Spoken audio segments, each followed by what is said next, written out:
एक वक्त का किस्सा है। नीलापुर गांव में दो भाई एक पिज्जे की दुकान चलाया करते थे। बड़ा भाई काउंटर पर खड़ा होकर पिज्जा बेचता था और छोटा भाई पिज्जा बनाता था। बड़ा भाई बहुत चालाक और होशियार था, जबकि छोटा भाई बहुत मासूम और भोला था। इन दोनों की दुकान और घर उसके बाप के नाम पर था। बेगम, मैं सोच रहा हूँ जायदाद का बंटवारा कर दूं। अब बूढ़ा हो गया हूँ, बाद में इन दोनों की लड़ाइयों से बेहतर है अपनी जिंदगी में ही इन दोनों को हिस्सा दे दूं। हाँ, सोच तो आपकी अच्छी है, मगर बंटवारा कैसे करेंगे? बेगम, बिट्टू को पिज्जा अच्छा बनाना आता है, दुकान में उसके नाम कर देता हूँ और मीठे के नाम ये घर कर देता हूँ। इस तरह उनकी लड़ाइयाँ भी नहीं होंगी। हाँ, ये ठीक है, आप जायदाद का बंटवारा ही कर दे। अब उन दोनों की बीवियां खड़ी ये बातें सुन रही होती हैं। बाबा तो बहुत सियाना बन रहा है, चलती दुकान बिट्टू के नाम लगाने का सोच रहे, मैं ऐसा नहीं होने दे दूंगी।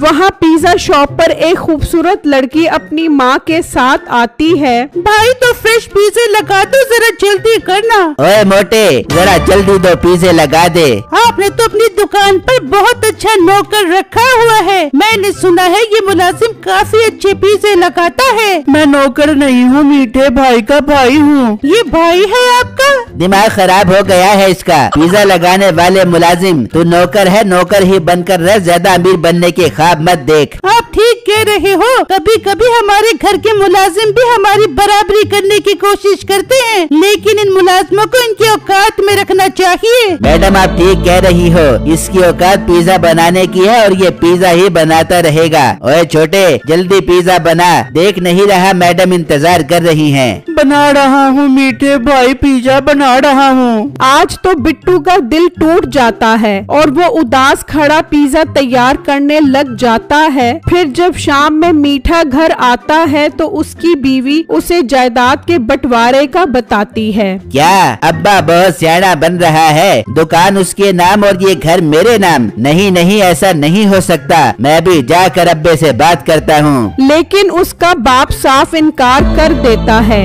वो वापस आकर अपनी बीवी को बताता है कि उसके बाप ने साफ इनकार कर दिया है। देख ले मीठे, मैंने कहा था ना, नहीं मानेगा तेरा बाप, बहुत तेज है सनकी बाबा।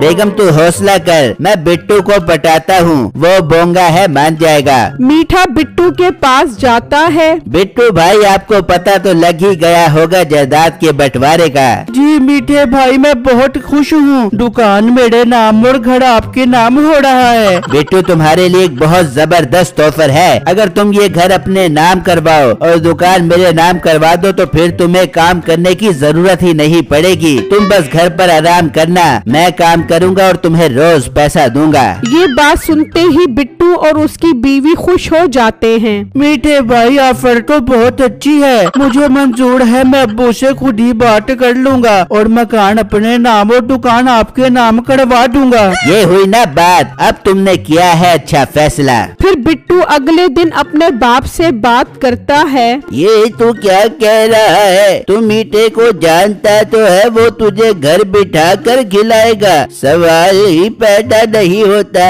नहीं अब्बू जान, मीठे भाई मेरा बहुत ख्याल रखेंगे, आप फिक्र मत करें, बस दुकान उनके नाम करवा दें। ठीक है बेटे, मैं दुकान उसके नाम कर देता हूँ। फिर अगले ही दिन वो दुकान मीठे के नाम और मकान बिट्टू के नाम करवा देता है। देख ले बेगम, दुकान अपने नाम हो गई है, अब हम दोनों मिलकर दुकान चलाएंगे। हाँ मीठे, मैं पिज्जा बड़ा दूंगी और तू पिज्जा बेचियो, हम दोनों मिल के खूब पैसा कमा देंगे। फिर अगले दिन से नसीबो और मीठा दुकान संभाल लेते हैं। उसी गांव में एक बहुत मोटा आदमी होता है, उसके सामने जो भी कुछ रख दो वो सारा का सारा ही खा जाता है। बहुत खूब, बहुत खूब, बहुत अच्छी खुराक हो गई है तेरी। आगे खाने का फेस्टिवल आ रहा है, मेरी नाक न कटवा दी। खाने के फेस्टिवल में तो जीतना है हमने। मालिक आप फिक्र ही मत करो, मैं इतना खाऊंगा कि लोग परेशान हो जाएंगे। वहाँ मीठे की दुकान बहुत ज्यादा चलने लग जाती है और उसे प्रॉफिट बहुत अच्छा हो रहा होता है। इस तरह कई दिन गुजर जाते हैं। हाँ बेटा, मीठा तुझे खर्चा दे रहा है कि नहीं? नहीं अब्बू जान, काफी दिन हो गए हैं, मीठे भाई ने 1 रुपया भी नहीं दिया। बेटा मैंने तुझे कितना मना किया था, मगर तूने मेरी एक बात भी नहीं मानी। अब देख लिया अंजाम। अब्बू जान, शाम में मीठे भाई आते हैं तो मैं उनसे बात करता हूँ। शाम में मीठा दुकान से वापस घर आता है तो बिट्टू घर के बाहर ही खड़ा होता है। वो उनसे पैसों का मुतालबा करता है। अरे बिट्टू, काम ही नहीं चल रहा तो पैसे कहाँ से दूं तुझे? मैं तो कहता हूँ तू कोई नौकरी वगैरह ढूंढ ले, मेरे आसरे पर मत रही मेरा वीर। पर भाई आपने तो कहा था आप मुझे घर बिठा कर खिलाओगे। नहीं तू लंगड़ा है, काना है, टुंडा है, क्या है तू? अच्छा खासा हट्टा कट्टा गुलगुला है। कोई नौकरी ढूंढ मेरा पुत, आइंदा मुझे तंग मत करी। ये कहकर वो दोनों चले जाते हैं और बिट्टू को समझ आ जाती है कि उसने दुकान मीठे के नाम करके बहुत बड़ी गलती कर दी है। वो अंदर जाकर ये बात अपने बाप को बताता है। बिट्टू, मैं तुझे बहुत समझाता था मगर तूने मेरी एक बात नहीं मानी। अब कोई काम ढूंढ वरना हम सब भूखे मर जाएंगे। अब्बू जान, क्यों ना हम भी घर पर एक पिज्जा की दुकान बना लें? मेरे हाथ का पिज्जा बहुत मजेदार होता है। चलो ठीक है, इससे इतने पैसे तो आ जाएंगे कि हम अपना गुजारा कर सकें। फिर वो अगले ही दिन से अपने घर के किचन में पिज्जे का सेटअप खोल लेते हैं, लेकिन बस 1-2 ही ग्राहक आते हैं। मीठा और नसीबो उन्हें देखकर बहुत हंसते हैं। गरीबों का किचन पिज्जा।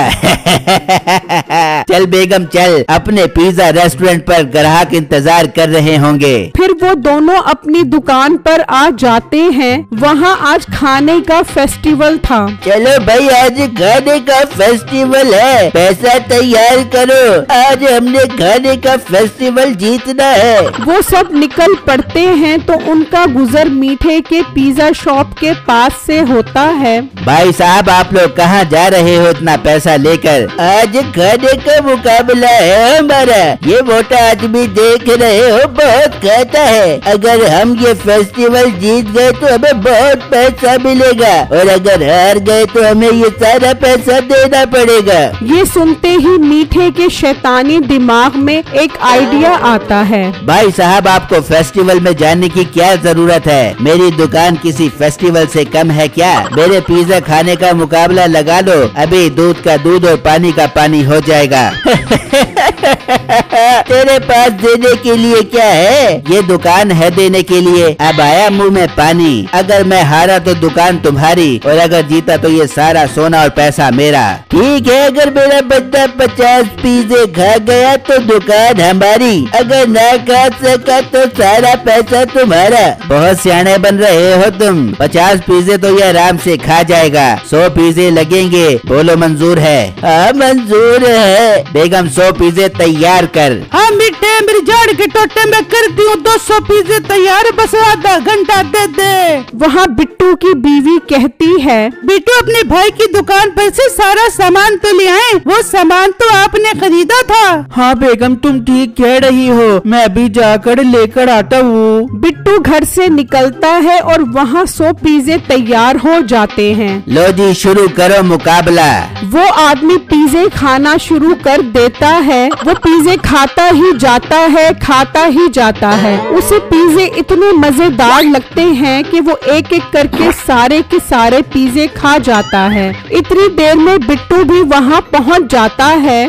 जीत गए हम, ये पिज्जा फेस्टिवल जीत गए। अब ये दुकान तुम हार गए हो। बिट्टू छुपकर मीठे और नसीबों की हार देख रहा होता है। चलो अब ये दुकान खाली करो, अब हमारी है। भाई मुझ पर रहम करो, मेरे पास तो बस यही दुकान है, मुझसे मेरी ये दुकान मत लो। अगर हम शर्त हार जाते तो तू क्या पैसा न लेता? मैं अपने अब्बू की कसम खाता हूँ, मैं कभी न लेता। मैं तो शुगर लगा रहा था। तू शुगर बगल शुगल में दुकान हार गया है, चलो दुकान खाली करो। तभी मीठे के जहन में एक तरकीब आती है। भाई एक बहुत अच्छी ऑफर है मेरे पास, मेरे छोटे भाई की भी घर पर पिज्जा की दुकान है, मैं आपकी उससे शर्त लगवाता हूँ। अगर शर्त जीत गए तो मकान अपने नाम करवा लेना और मुझे मेरी दुकान वापस कर देना। मगर वो शर्त लगाएगा हमसे? ये आप मुझ पर छोड़ दो, वो एक नंबर का बोंगा है, मैं उसे पटा लूंगा। ठीक है, हम कल तुम्हारे घर पर ही आकर उससे मुकाबला करेंगे। बिट्टू बहुत परेशानी में वहाँ से निकलता है और घर आकर ये बात सबको बताता है। बिट्टू परेशान होने की क्या बात है, हम मुकाबला जरूर जीतेंगे, जब मीठा तुमसे बात करे तो तुम हाँ कर देना। फिर शाम में मीठा घर आता है। बिट्टू मेरे प्यारे भाई, तुम्हारे लिए एक बहुत अच्छी ऑफर लेकर आया हूँ, सुनोगे तो पागल हो जाओगे। ना सुना, पागल होने का दिल नहीं कर रहा। मीठे भाई ऑफर बताओ। फिर मीठा उसे पूरी शर्त बताता है। पर मीठे भाई अगर मैं शर्त हार गया तो मकान उसके नाम हो जाएगा। यही तो मैं चाहता हूँ।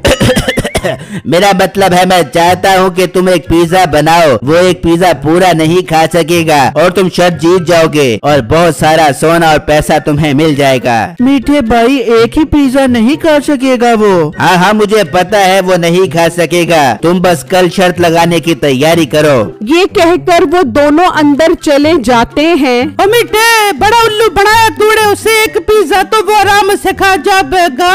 हाँ बेगम, इसीलिए तो एक पिज्जे का कहा है, ताकि अपनी जीत पक्की हो जाए और वो दुकान हमें वापस मिल जाए। देख बेटा, मीठा हमें कैसे पागल बना रहा है, एक पिज्जे की शर्त लगाएं ताकि हम हार जाएं। अब्बू जान, पिज्जा तो हम एक ही बनाएंगे, लेकिन बहुत बड़ा पिज्जा बनाएंगे ताकि वो खा ही ना सके। फिर जब अगला दिन निकलता है तो मीठा और नसीबो दुकान पर पहुंच जाते हैं और बिट्टू एक बहुत बड़े तवे पर पिज्जा तैयार करने लग जाता है। उसकी बीवी बहुत सारा पनीर लेकर आती है, उसकी माँ और बाप बहुत सारी सब्जियां लेकर आते हैं और वो सब पिज्जा तैयार करने लग जाते हैं। देखते ही देखते एक बहुत बड़ा पिज्जा तैयार हो जाता है। मीठे, मुकाबला पक्का हो गया है। जी भाई हो गया है, चलो मेरे साथ, जब आप शर्त जीत जाओ तो मकान आपका और दुकान वापस मेरी हो जाएगी। हाँ ठीक है चलो। वो सब घर पहुंच जाते हैं। हाँ बिट्टू, पिज्जा तैयार हो गया है, मुकाबला शुरू करें। जी मीठे भाई, मैंने एक पिज्जा तैयार कर दिया है।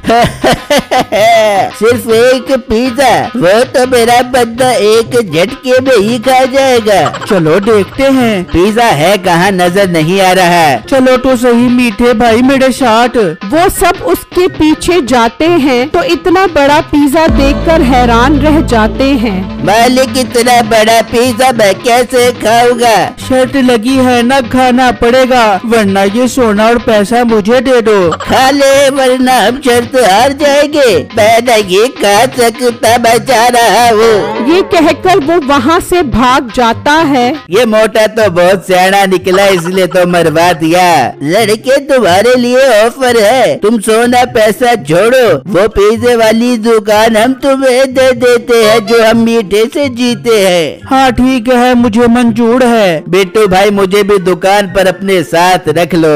हाँ हाँ, तुम दोनों भी मेरे साथ काम करोगे, लेकिन पिज्जा बनाने का। बिट्टू को घर और दुकान दोनों मिल जाते हैं और मीठा और नसीबो वहाँ मुलाजिम बनकर पिज्जे बनाते हैं।